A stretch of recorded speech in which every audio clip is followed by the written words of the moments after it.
Am I recording? Hello, everybody. My name is Katie, and I'm joined here again today with the beautiful Nicola Buffa from Sourcefield Sound in San Francisco. And today I thought it would be nice to create a space and a more conversational energy between myself and Nicola around the power of intention, talking about what it means to live a life with intention, what it means to intend something from the mind as opposed to intending something with your energy and your desire. I thought it would be a nice way to start this session around intention by setting some intention with the lovely Nicola. Lovely. Hello, everyone, and thank you, Katie. A lot of times when Katie and I are together and working, we'll set an intention container, a lot like we're about to do for you all now. Just want to say, why would you do that? Maybe is a question that anybody is having, and that is that it really focuses the body energy, focuses the mind, and really brings you and whoever you're joined by, whether that's guides that are with you, persons that you're collaborating with, whoever it may be, even unseen collaborators, right, can feel that security, and it really brings a nice level of awareness to any exchange. So, Katie, will you start us? Will you do your opening intention? Definitely. Would you like to play the bowl at the same time? I would. Thank you. Beautiful. As we know from last week, sound is an amplifier. Quartz is an amplifier of our intention, our intentionality, and our energy. Cool. So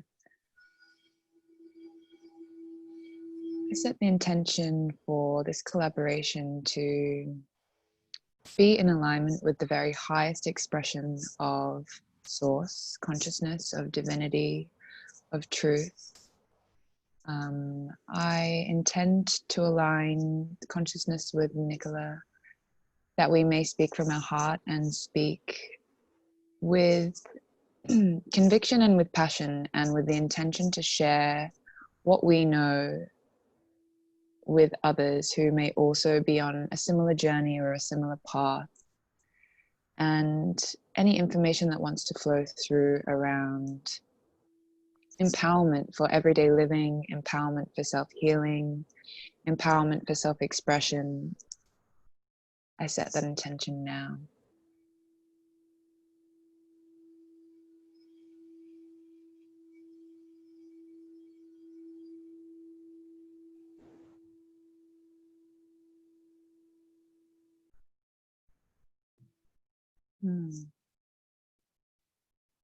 Amazing. It's funny, even as you do this, even just by closing your eyes and bringing your mind and your thought and your spirit all together, how synthesized I feel already. Me too. And I feel like we're together almost, so even though we are far apart and we're having our video chats, our intention is aligned, and so energetically we feel present with each other. It's a really incredible tool for us right now. We really need this so that we can feel close to people who are far. Beautiful. So I'd love to get started with, firstly, what do you see intention as? What do you see on a very basic level as intention?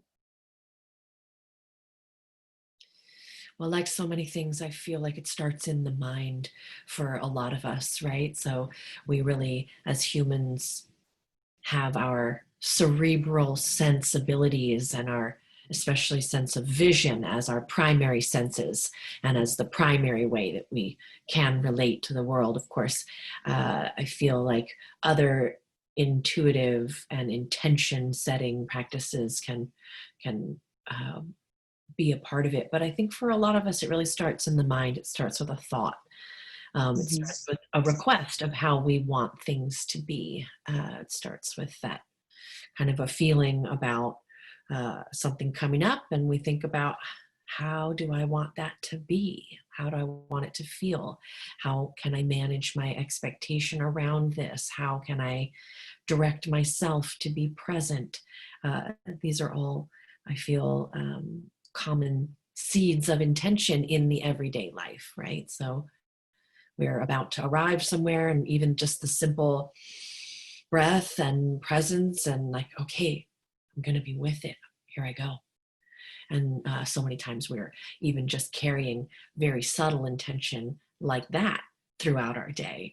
But with even more power, we can be addressing some of our bigger challenges as well with intention.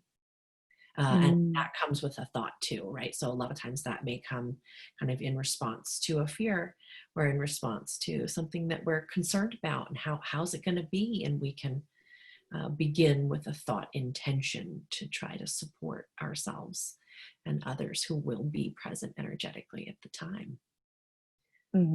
Yeah, lovely. But I think that it continues to energetically exist beyond that thought. So there's maybe an origination thought for an intention, but then to me it really unfolds into a knowing that's in your body. It unfolds into an energy that you're carrying in with you in your field as you're interfacing with others. Are you calm, collected, with grace, or are you frazzled, ungrounded, confused? Intention will bring us into situations in our body. That's an intention as well, to say, okay, like pulling myself together and bringing in what I know is how I would face any situation, any challenge, with a feeling foremost. So I do believe that intention is also a feeling. I really resonate with that. I think as someone, and I'm sure most people do, experience life in a way where it can seem like you are subject to external forces controlling, pushing you around. If you're sensitive to energies, I think even going to the grocery store, sometimes I really have to focus and pull my energy in and have an intention to just simply do the groceries in the calmest, most non-affected way that I can. And it's interesting to see how my life has changed once I kind of delved into the realm of energy and understanding my thoughts, my experiences, my interpersonal relations with other people are all guided by where my energy and my focus is at. So I think intention plays a really similar role with awareness. I think if we can learn to put our intention and our awareness into one kind of streamlined, directed space, I think that we would have a lot more responding to situations rather than reacting to situations, and a lot more acceptance. I feel when I set the intention to experience something, more often than not, because my focus is on witnessing that response, I'm more likely to generate that experience. So I think it's really cool playing with what you intend to experience. And like you said, the energy in which you intend to do something sets the tone for how you are received. Absolutely. I love the way you highlighted focus as part of intention, and how you brought up the point about how if you're intending things to turn out in a way, a positive outcome, are they more likely to turn out in that positive outcome? And how the focus is what helps us to then see the evidence of things going in that direction. So that's a basic tenet of how our minds work. We observe and we gather the evidences visually and from the other stimuli that we're experiencing, other people that we're experiencing, that match up with the stories that we have created, and those narratives and those dialogues, which come from so many different sources. But the human mind is constantly matching those stories with the evidences that we're seeing, and that's how it is that we're really creating any one reality. It's a matter of perceptions. So if you're choosing to focus on an intention of how any given scenario can turn out, and you choose to focus your intention on that positivity, or focus your intention on things going smoothly, or focus on how when you receive the difficult news, it will seem clear to you and you'll be able to understand what to do next. For example, be an intention for a challenging situation to focus on, that then you would see as it was coming to you that would be happening in that way, or you'd be gathering the evidence for that. And even that focus and serenity could bring you just a lot more bandwidth to deal with anything that wasn't that as well, further creating that presence that you're requesting. So it's intention that's really the building block, and it uses that focus. That focus is what starts to put together the reality that we're seeing. It's literally creating what we want by creating a strong intention. I love that. That sparks in my mind. Like, I remember at Sound School, David Gibson was saying the intention and the energy behind music. Like, you know, when you listen to a song and say it's a song that people listen to all of the time, and many people have done covers, and you hear it one way from one person's consciousness with their energy of where they're at, and then you hear it, the same song again, by someone who is completely in the zone, completely in alignment with their heart's resonance, with the most joyous expression and their intention to deliver, and it makes you completely break down and cry. I think within sound, what I've really learned is when I'm in a session in sound healing, or even in a sound bath, when I'm just playing my crystal bowls and I'm kind of more focused on, are people enjoying it? Is everybody having a good time? And I'm kind of, because I get really unfocused in those spaces. When you're holding a space for 20 people, it's really hard for your ego to step out of the way and your mind to step out. And then when I come back into purely what my intention is and start to direct the sound channels into people's bodies, into color, into sacred geometrical formations for the people to kind of connect with, it's crazy how fast my intention can bring me into alignment, bring me into that stillness, and also how fast to see the effects and the shifts when I'm starting to intend for the sound to go to specific places, for specific parts of their body or their soul. Do you find that as well in sound healing? Absolutely. Especially when you mentioned playing a sound bath. So as a sound practitioner and playing the sound bath, you are seated, your eyes are open, you are observing people in the room and their shifts. You're working with several different instruments, several different crystal bowls. It's intention that really anchors all of that into one safe container for me. So as a practitioner, it's that working within that intention and that level of focus that really brings it to the healing level.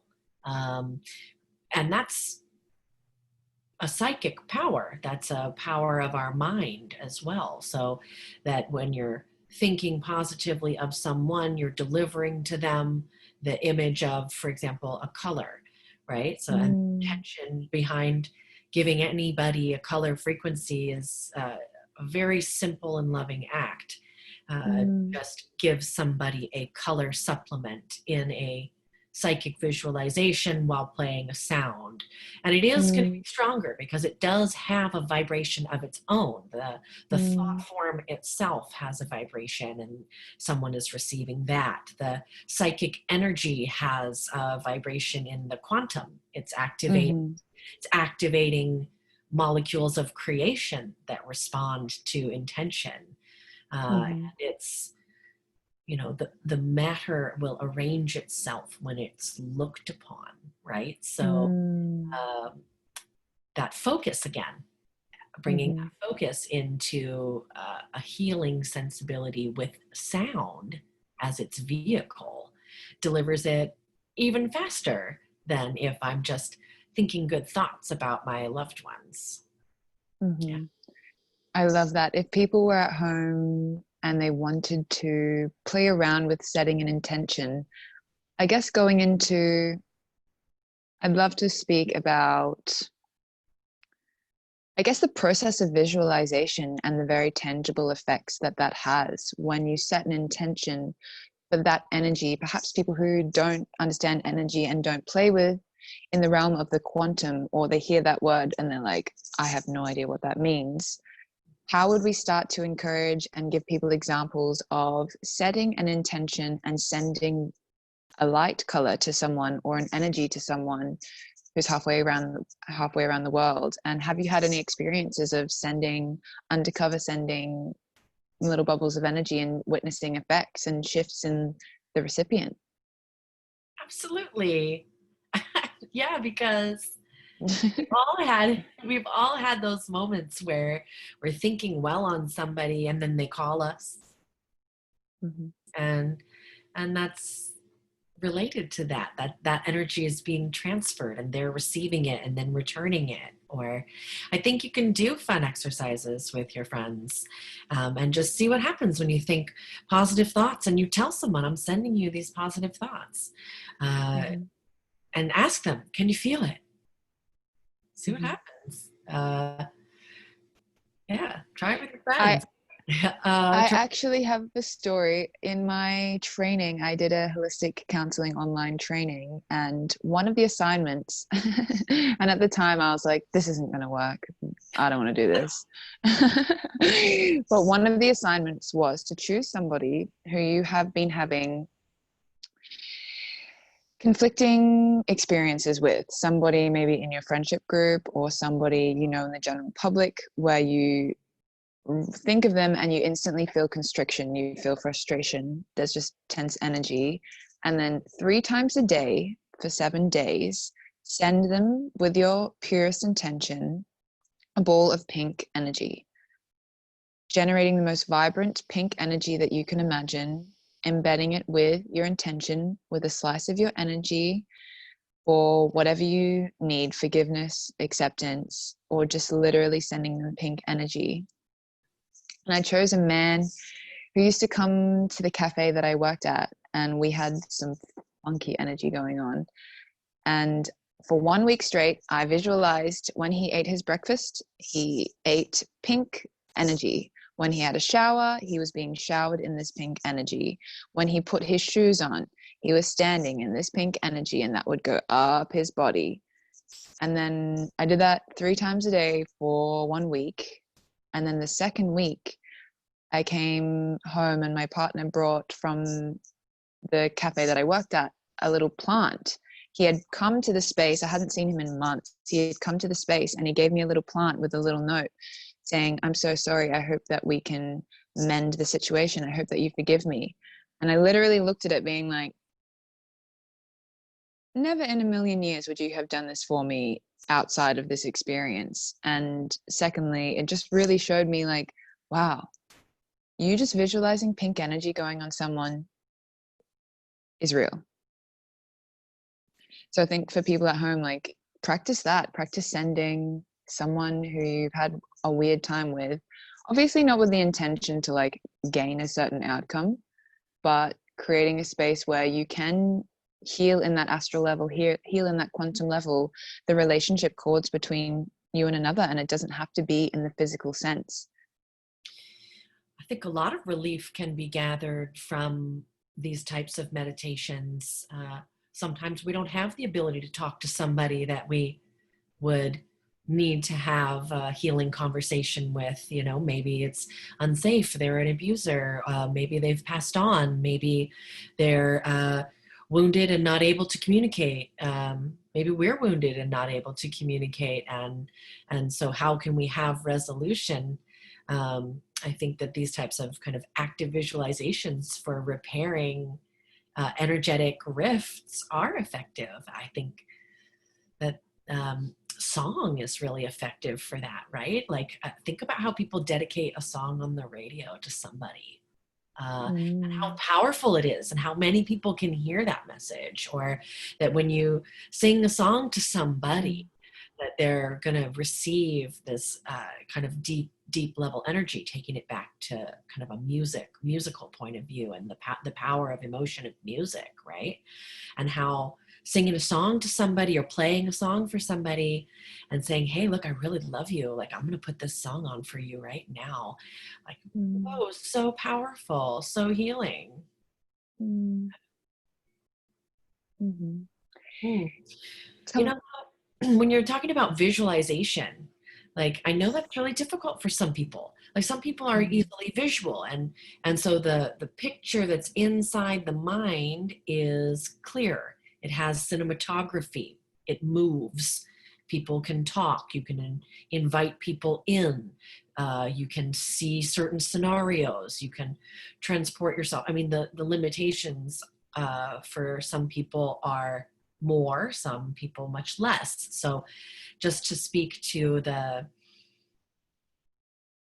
conversation about intention being so visual, it does not necessarily have to be visual, because for some people it's not very accessible, right? And then they're frustrated, like, I want to see the positive outcome in my mind, but I can't see it. Does that mean I don't know how to have an intention for a positive outcome?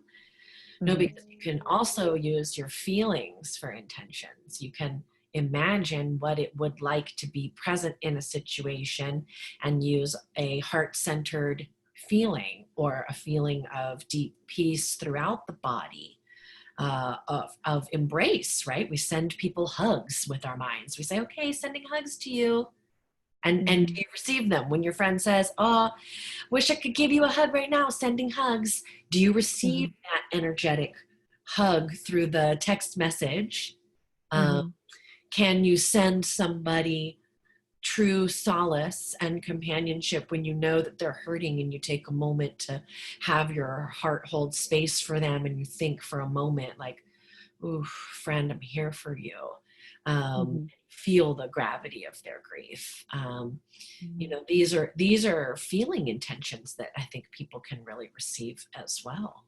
And we can really project that as much as we can, a positive visual too. So if your coffee shop friend with the pink light, for example, you couldn't conjure the beautiful images that you're talking about, with the showering in the pink light and like feet immersed in the light, then could you imagine the feeling, a soft, enveloping, healing feeling, like that feeling when you were a child and you had just the best blanket around you, you know, and you felt so warm, and you were blessed to have that experience. So I think kind of projecting a feeling can be a strong suit for people who are not as visual, or maybe you just like that, and maybe you want to combine that with your visuals for strong intentions and strong projections. Beautiful. Moving away from the energetic sense, what about just like everyday life, setting the intention to wear a certain color to evoke a certain aspect of your being for that day, the intention, the power of the intention for the food that you eat for a grounding sense? Have you had experiences in your life? Obviously, you're such a funky being. Having experiences where, like, I'll just share. I remember I was living in Byron, and I'd just come back from Colombia, and I had dengue fever, and I was completely destroyed, and all my friends were overseas still. And I remember I was just finding things really hard. And I think a lot of people may be able to relate to this experience that we're all in now. We're trapped inside. We are losing our sense of identity. We're feeling really despondent, and we're not having so much innate structure and scheduling to our everyday lives. I remember one day I hit rock bottom and I was like, this is enough. I need to set a fantasy world, creative experience of intention through the clothes that I wear. And I created this whole persona. I remember every single morning I woke up and I was like, who do I want to be today? What do I want to wear? What do I care about? And I kind of took it to the extreme. I was like, today my name is Isabella. I'm a dolphin trainer from Portugal, and would play into those kinds of roles. But it really did show me the power of, when you are in that hopeless space, the power of imagination and the power of trying something on for size, trying on the matrix of a different reality, of a different personality, and walking around and living as if that is your truth, as that is who you are. And within a week of doing that, I definitely felt just more inspiration to live at that point, I think. It's beautiful. I truly feel that self-expression and the ability to create ourselves, which you're talking about doing with kind of a fashion or a signifier, or maybe it's like you're talking about kind of like a sense of visuals to transport you to kind of an empathetic exploration of different beings, and thereby you gained a lot of flexibility in your identity, which I think Mm-hmm. is really crucial right now. Like, we have to understand that we're living in a time in which individualism has been really pushed to the max because of capitalisms, and because you need to consume or purchase an identity, and you, like, what you have been branded with, literally branded with, is going to be sold to you. So the more flexible that we can become around our identity, the more freedoms we begin to create for ourselves, really, right and left. So maybe the person that you have kind of branded yourself as says and Mm. does and thinks in a certain way. But if we start to kind of wiggle inside those containers that we've created for ourselves and make a little bit more room and say, well, you know what? Maybe she likes a different color lipstick today. Maybe she likes something that she didn't know she liked before, this funny hat. And you put it on, can fashion give you a really playful experience with becoming more flexible in your identity, so that your intentions can be completely free to flow, because we get so used to acting like who we think we are, because who we've been told we are, or who we've been told it's acceptable to be, or like the version of ourselves that's the most liked by others. Mm. So we like most easily stay inside that safe place where we're sure everybody likes us, and that feels very good. Of course, you would want that.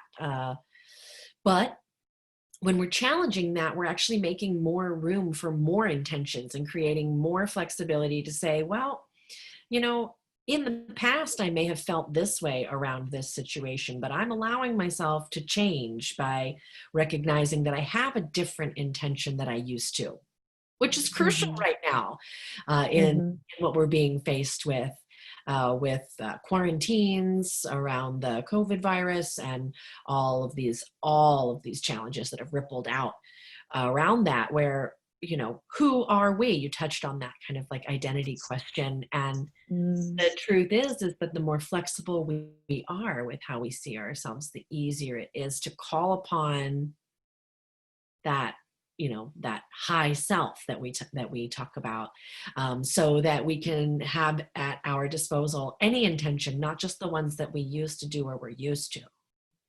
Mm-hmm. That's a really interesting point. How much of the individual's identity do you believe has been branded and sold to us on an unconscious level, and how much work do you think the normal, just every human needs to do to really detach from those labels and perceptions? I love what you said about being the person that people like, being the package that is well received by people, being somebody who upholds the highest standard of beauty for themselves, and they have that image in their mind. And if they gain a little weight, if their face changes structure, it's like, I need to get back to that thing that I was, where people liked me. And stepping really in and looking bravely at yourself and saying, what part of me did I consciously choose and with intention to generate and to focus and to build? And what percentage of me have I unconsciously built from the reactions of others? Oh yeah. I mean, there's so much that is influencing us. So much. And, Mm, and we are behavioral. We are um, we are constantly molding and shaping ourselves, especially as children, and especially as young people, in response to our parents, in response to our young peers at school, all kinds of stuff. And then, yes, norms, trends, television, media, magazines, like I think it's crucial to become aware, like you were talking about, kind of this like brave awareness to take a look and question everything, question mhm, absolutely everything, so that when you see fashion models in a magazine, ask yourself, who took the photo, who said this was beautiful, how mm, do I feel about this image, and what can mm, I see based on what I have known? Is there another opinion? These are the basic questions that we have to ask about pretty much all stimuli that we're receiving, to stay in that kind of sentient consciousness. So that doesn't mean you can't enjoy the blockbuster film at the theater and just mm, enjoy the mainstream media. Absolutely enjoy it, and also take it with a grain of salt. It's not any more real than any other uh, stimuli that's being presented for your consumption. mhm. And So, also looking at the intention behind why those people are taking those photos of that lady, the intention behind that ad, the intention behind the things that we see in our everyday life as something that just is. and even Mm, as a resistance too, right? So, mm, always resist, right? So, mm, like when we're in an ebb and a flow, societal ebb and flow, and it's telling you like you're not enough because, honey, your face is not looking like mm. it used to, Your or you, wrinkles. right? So, of course, what a dreadful feeling, what a dreadful fear, and it's real. But we have to resist, we have to push back against that and say that, I'm going to examine the structures that have led me to feel that way and fear that, and realize that my reality is more important than the beauty standard reality, which is that I love myself and I'm caring for myself and I'm on a journey in a human body, and it is Mm, shifting and changing, and that each moment of my occupation as a human, to be in community and serve others, as well as myself, is to maintain that self-loving feeling that can mhm. fill up that cup and make it so that we can still love each other too. And that self-discovery too, I really feel when you start to strip away all of these layers and start to strip away all of the aspects of yourself that you unconsciously adopted, what do you find? People Yes. talk about the journey of self, people talk about just truly discovering yourself. And I think that that can be really confusing for people. That can be really confusing. And really frightening, I think. We would just mention like, okay, well, maybe we've become the most likable version of ourselves. And of course, maybe we're doing that for others, but above everything, we are doing that for ourselves because we want to be that to ourselves. More than likely, the person who's most afraid of your bad side, your so-called bad side, which is not bad, it's just the inverse, it's just the other part, it's the wholeness. It's not bad. We tend to villainize these parts of ourselves, but what parts of ourselves can we allow? Can we integrate? Can we intend to also love about ourselves that might not be our best characteristic or most well-liked characteristic, but is it how it responds to these kinds of stimuli, and why? Is that how this being acts in stress or trauma or challenge? Why? And how can she be supported? How can I love her and help her? I'm talking about the aspect of myself when I'm saying this. How can I love and help these aspects of myself instead of telling myself that I can't be that and that nobody likes it? Because they might not like it, but that doesn't mean that you don't need help from yourself, from your highest self. Interesting that you mentioned that. I love that you speak so honestly. Thank you. You're so beautiful. When you hear the term higher self, that's a really powerful term. And I remember on my awakening journey, I'd do meditation after meditation of meet your spirit guides, meet your higher self, meet this aspect of you in this faraway journey. I wonder what your perception of connecting to that higher aspect of yourself is, and if you could explain for people who don't necessarily understand a tangible way of connecting to that higher aspect of yourself. Yeah. It made me think for a moment about the word, the essence. Like, what is the essence? It's that powerful quality that's been really distilled down to a recognizable medicine, right? The essential oil of an herb or a flower is that. And our high self is that for us. Like, who are you before anything ever happened in your life? Before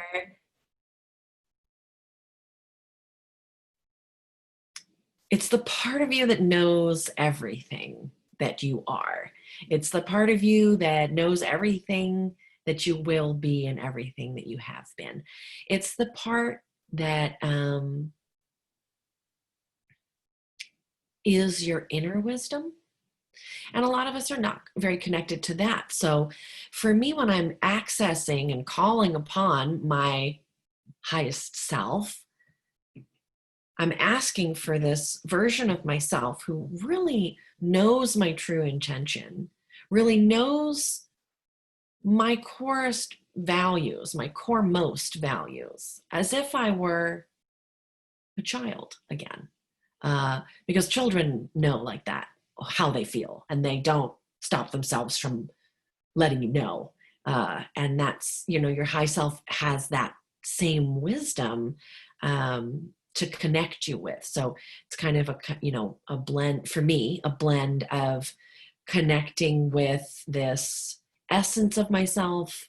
It feels very childlike, but also deeply wise and very connected to my intuition. So when I'm inviting my highest self to show up, I'm asking for the version of myself that doesn't have a petty jealousy or a hang up over these types of situations that I might be facing, for example. So if I'm headed into a situation where I'm like, ooh, in the past, I have not been satisfied with my behavior.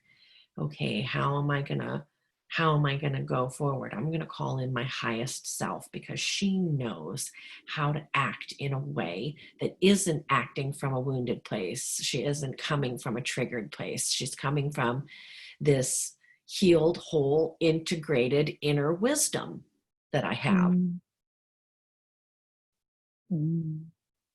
And it's gotten stronger over time. Like when I just said that, my healed, whole, integrated inner wisdom, that is not who showed up in the beginning. She was like, Yeah. hi, I'm here. You called me. And like, I didn't have a good dialogue there because I wasn't too connected to that part of myself. But like any relationship, you're going to start building that relationship, the understanding of the essence. And when you meet somebody and you look at them, you really let yourself look at them, and you start asking yourself like, wow, who's this person? And you let yourself kind of be in love for a second, and you open up your Mm-hmm. eyes and you let yourself gaze at them while they're gazing at you, and you speak to this person. And that is how you speak to your highest self. So developing that relationship takes a little time. It takes a little trust. If you just start looking at people like that, they don't like it. Like, why would you like it? So, right. So you have to kind of like, I think, approach a little bit slowly and be like, okay, calling on my highest self. And in your meditation, like, see who she is. Like, who is he? Who is she? Who are they? How do they appear to you? And Mm-hmm. look and be like, do I feel that it's acceptable? Like, make a relationship. Like, call this version of yourself in, because you're inviting your inner wisdom to show itself. Mm-hmm. Mhm. And obviously, beautiful, just to clarify, everybody has a higher self. Yeah, absolutely. Because everybody has an essence. Everybody has that uh, true wisdom inside, their inner truth. Everybody has that. Mm-hmm. Beautiful. One thing that a way to align intention and connecting to your higher self, for me, it's taken a while to form that dialogue, to form that feeling, to form that connection into honoring where you're at with your wounded self. I love that. Like showing up and being like, there are aspects of me that are really pointy and sharp and brutal and hideous. And I think before connecting to your higher self, it's allowing that that's okay. I think a level when you start to connect with that more higher vibrational, higher divinity aspect, when you really start to consciously and powerfully intend to pull that down into your field, it's about sitting in the frequency bandwidths of where you're at and what you're feeling and pulling down this higher aspect of yourself. And I think when we're in that lower vibrational space, it's really, for me anyway, when you're really sitting in the thick of it, when something beautiful comes to you, there's a moment of resistance where it's your deservability. It's like when you feel completely alone and isolated and someone comes around, they're like, hey, I'll bring you dinner. I'll come and sit with you. There's that initial, I don't want to be seen. I don't want you to witness me in this space. So there is that initial space where the two vibrations are kind of rubbing up against each other. And then there is a really tangible way to start to feel when you are embodying more of that essence. I like to do a nice meditation, just bringing down, I do it with when I teach Reiki, and the tangible effects that I see with people who come in and they're kind of stressed, they're kind of apprehensive about the day, and we start with just a gentle meditation and literally setting the intention to just call upon that higher aspect of yourself, however that looks or feels for you. But I guarantee there will always be a shift in your being when you set the intention to connect with that aspect. And maybe you can only feel the light tinglings, but as you grow and as you build space and time in your every single day of your life, you realize there is this like deep space and void in yourself where your spirit and your higher self can reside.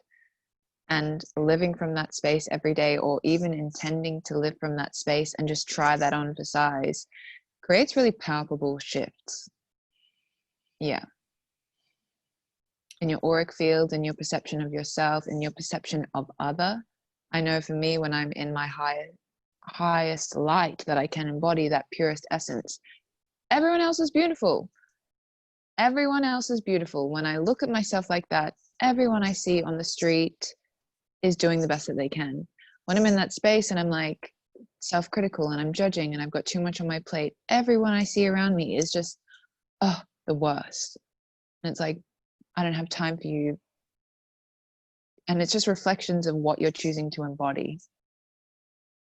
It's really strong how you're pointing out about the inner relationship that you're having there.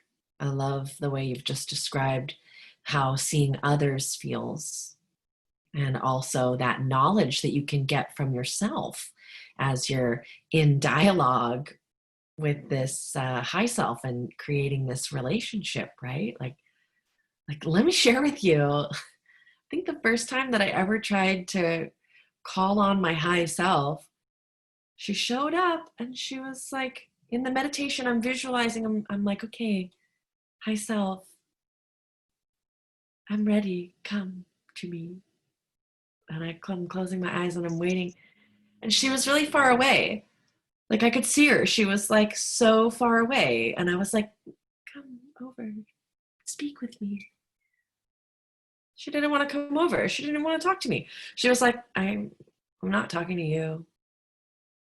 And I was like, trying to ask myself why my high self wouldn't want to talk to me. Like, how's that possible? And I asked her, I was like, hey, how come you don't want to come over? She's all, it's not safe. And I was like, oh, I thought about that for a long time. Thought about how every time that I summoned my high self, she seemed like she was standing far away, like it wasn't safe. And finally, I said, what do you mean it's not safe? And she said, well, you've put us in a lot of situations that weren't too safe. And I don't know if I can trust you because you don't keep promises to yourself. And I realized all those times that I said I was going to do something and I didn't do it, that I'd hurt my own feelings. And I realized that the times when I kind of just treated myself recklessly by not listening to myself, being like, well, I don't really feel very well, but I'm going to make myself go to work. And how badly that had damaged my relationship to myself. And that she was like, I'm not sure I'm coming over because, do you see, like, you make it feel unsafe. And so I learned through that meditation, I learned my relationship to myself, and I gained the original insights in that avenue that helped me start adjusting my behaviors. So the gifts of meditation are infinite. Whatever you can find there is for you. I love that. It's so beautiful. Is there a space where people online could connect to your meditation? Say that people out there are wanting to connect to their higher self. They're wanting to set that intention for living a more expansive life, living a life where you're not afraid to truly look at yourself when you look in the mirror. You're not afraid to look deeply within and say, hey, what have I picked up along the way? Who am I truly? And what does it feel like to, even if higher self is a thing that maybe seems out of your scope, it's a bit fringe, for people who are just like, I want to feel my essence. Is there a space online that they could connect with you? Absolutely, yeah. I'm using the Instagram more and more for these types of short meditations, live transmissions, and it's a easy platform for messaging if you're into that. My Instagram is at sourcefield_sound, or you can send me an email. It's Nikki, Nikki, at sourcefieldssound.com. And let's chat. Or follow and see some of the meditations on the Instagram, which is the most direct way that I can bring it to you while I'm rebuilding my new website. Yeah. Amazing. Thank you so much. And for the people watching at home, I just want to leave you with a message of try it on for size. Try, if you're at that space where you are kind of sick of how your reality is looking, how you how you react to the rest of the world and interact with yourself.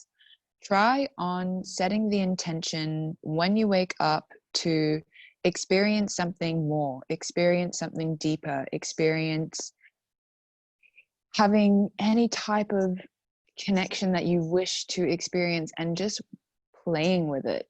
With Reiki, something that I taught to a client the other month was literally standing in your space, drawing a portal or drawing an energetic bubble, and in this bubble, placing what you wish to experience, placing the energy in which you wish to go about your day, placing the attributes of a certain type of human that you admire or you look up to, some personality traits, and really start to gather that character profile of who you wish to be, of what you wish to experience, and spending a few minutes embedding with your thought, with your energy, with your creation, with your feeling.